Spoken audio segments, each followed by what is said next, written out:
Coming to the nasoalveolar cyst, it is also called a nasolabial cyst or Flestard cyst.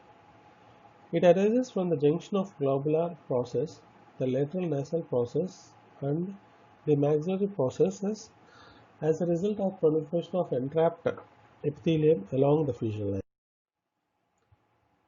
In the clinical features, we can see a swelling in the mucolabial fold as well as the floor of the nose located near the attachment of the ala over the maxilla. We can see that clearly in the picture. It may cause superficial erosion of outer surface of the maxilla, but which may not be visible on the radar. Women are more affected than men, and usually it happens in the middle age. Cyst is thought to originate from the lower anterior part of nasolacrimal duct rather than from epithelial trapped in the nasooptic furrow. Histological features. The cyst may be lined by pseudostratified columnar epithelium, which is sometimes ciliated, often with goblet cells, or by stratified squamous epithelium. Treatment and prognosis. Cysts should be surgically excised and care must be exercised to prevent perforation and collapse of the lesion. This is an MRI showing the cyst.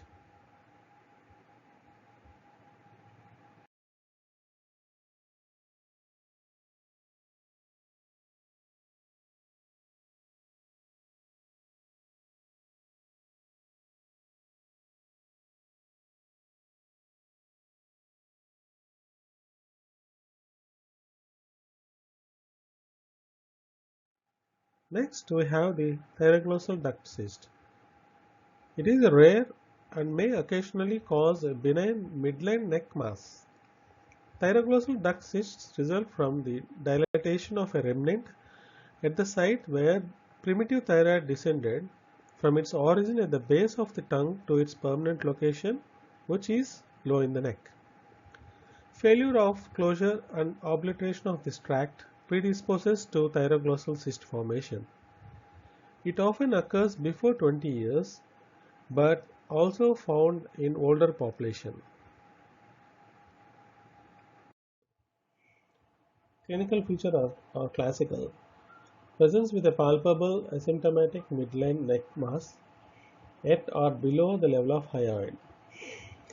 The neck mass moves with swallowing. Some may complain of neck or throat pain or dysphagia. Since the persistent duct or sinus can promote oral secretions, such cysts can become infected. The tract may be dormant for years to decades until some stimulus leads to cystic dilatation. Infection sometimes causes transient appearance of a mass or enlargement of the cyst with periodic recurrences and spontaneous drainage. Diagnosis is usually made clinically. The histological features include that the cyst may be lined by stratified squamous epithelium, ciliated columnar epithelium, or intermediate transition time. Cells may appear flattened due to increased intracystic pressure. The connective tissue wall frequently contains small patches of lymphoid tissue, thyroid tissue, and mucous gland. Treatment and prognosis. If there is an infection, antibiotics are prescribed. Definitive surgical management requires excision, not only the cyst but also the Pats tract and branches. The intimate association of tract with the hyoid bone mandates simultaneous removal of the central portion of the hyoid bone to ensure complete removal of the tract. This technique is called the cyst trunk procedure.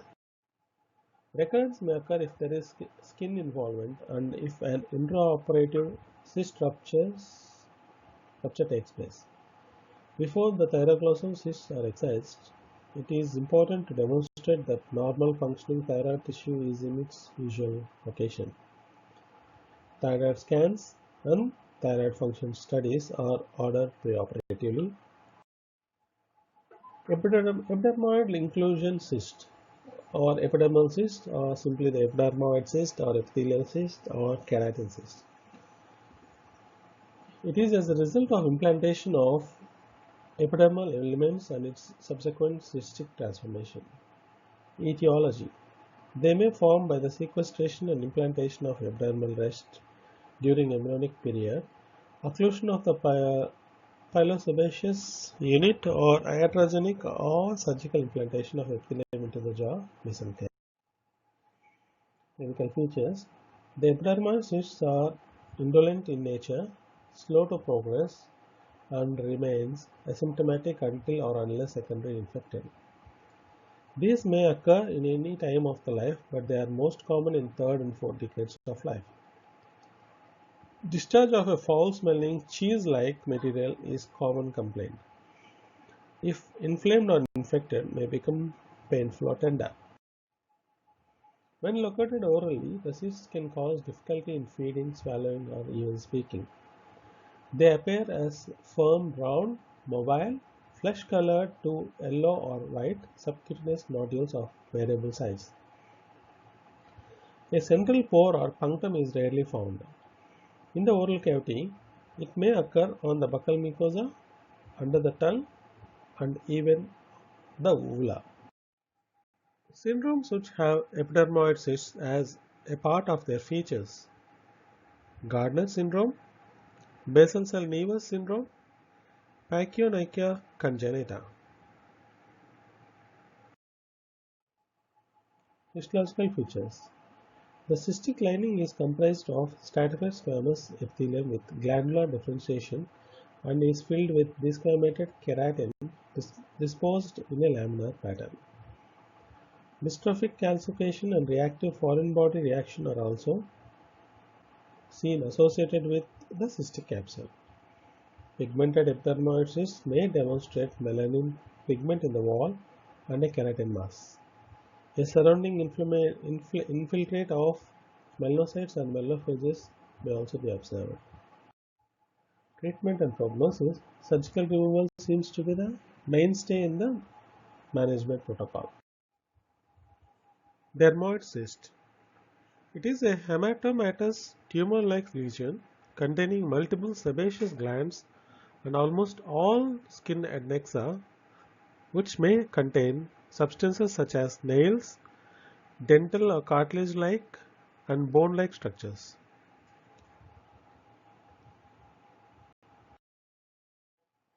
Clinical features.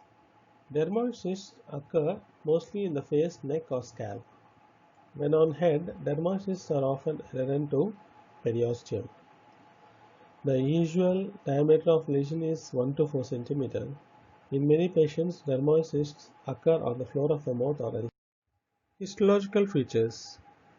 In contrast to epidermal cysts, dermoid cysts in the skin are lined by an epidermis that possesses various epidermal appendages. Treatment and prognosis. Surgical excision is treatment of choice in any localization.